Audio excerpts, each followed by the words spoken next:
What's going on, guys, and welcome to today's video. And today we are finally going to get the TRX on the dyno at BG Products here in Wichita, Kansas, and hopefully we make some good power. Now, if you guys haven't ever seen the channel before, this is my 2021 Ram TRX, and I'll quickly show you what's at least done power-wise here, and then we'll get the thing on the dyno. So for the few things that are under the hood of this truck, it is on the stock tune, nothing done tune-wise, but we do have two things going on under the hood. Way down low, we do have a Rip-a-tuned Incognito lower crank pulley, and then up top here we have the new AFE Super Stock intake, which is just the replacement tube and the two high-flow panel filters that go in the factory airbox. So relatively stock-ish truck. I know the Incognito should add, what, 1.5 pounds or so of boost. Now for fuel, the truck currently has 93 octane, about a half tank, and I did dump 5 gallons of 98 octane Sunoco race fuel, just kind of help with the thing not getting hot, spark knocking, whatever on the dyno. So we effectively should have a 94 to 95 octane fuel getting pumped into this thing for these dyno runs. So guys, like I said, let's get it on the dyno, let's make a few pulls and see what happens.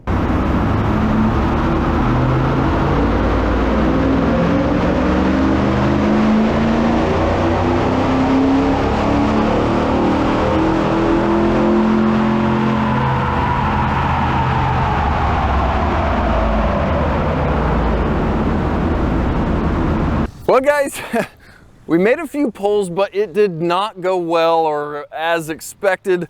Now, as you guys know, or maybe you don't know, a TRX is all-wheel drive. That was a all-wheel drive dyno, but its wheelbase would not extend far enough to fit the big, long TRX. So that's why we had just the rear tires up on the rollers. Now, I kind of talked with a few TRX guys, kind of tuning guys before, and they all suggested just pull the front drive shaft. They either pull the front drive shaft, run it in four-wheel drive auto, or pull the front drive shaft and run it in four-wheel drive high, which was kind of my thought. I wanted to run it in four-wheel drive high to hopefully lock those transfer case clutches as much as possible. So the first time we threw it on the drive shaft, threw it on the dyno and pulled the drive shaft, put it in four-wheel high, put it in sport mode, disabled traction control, and started rolling the truck, and it immediately was very, very angry. We had service transfer case over temp, we had service ABS, just every single warning message you could think about. So we shut it off, we fired it back up in four-wheel drive auto, put it back in gear and started rolling, and we didn't have as many messages. We didn't have the transfer case message and all of that, but the truck just didn't really go as hard as it should have. Talking with a few of you guys on the TRX Facebook group, this thing probably should have been putting out a little bit north of 600 horsepower. And I guess that brings me to what we actually made. Now, what I put down today was 565 horsepower and 574 foot-pounds of torque. Now, again, I think this is very, very low, and I'll explain why. So the first issue is, I think a lot of the power, or some of the power, was being transmitted out of the front yoke of the transfer case. Since we didn't have a drive shaft in, it could just freely transmit power, and yeah, that's horrible on the transfer case clutches. That's slipping those clutches under load, getting them hot. That's no good. I really don't know how these guys are doing it that are doing TRX tuning when they're pulling a front drive shaft, because if it's what I did today, that's no good on transfer case clutches. The second issue we ran into was, typically you like to run a dyno in direct drive or whatever the 1-to-1 gear ratio would be on a transmission, and in the 8-speed transmission case,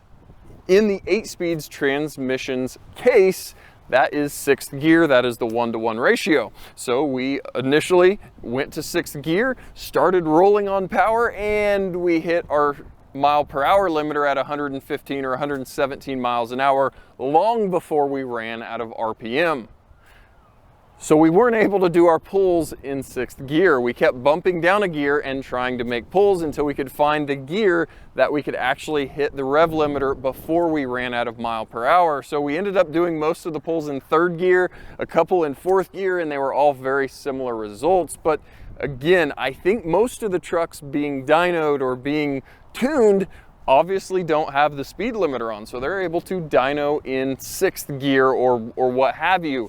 Since this truck is on the factory tune, we just weren't able to do that. So I think a combination of all of that resulted in my less than desirable power. Now, no, I don't think this dyno reads low because I had my 6th gen Camaro, my ZL1 1LE, made bang on 567 horsepower at the wheels, and those all day long bone stock make 550 to 560. So it made exactly what it was supposed to make. So why would this read lower? It shouldn't. So I don't know, a little bit of a disappointing day, but every day doesn't go how you want it to go when you are working on modern day vehicles, when there's 30 computers all talking to each other and getting angry when they are driving on a dyno. So I don't know, would a taser of being able to force it into rear wheel drive and it would have been perfectly happy and not slip clutches?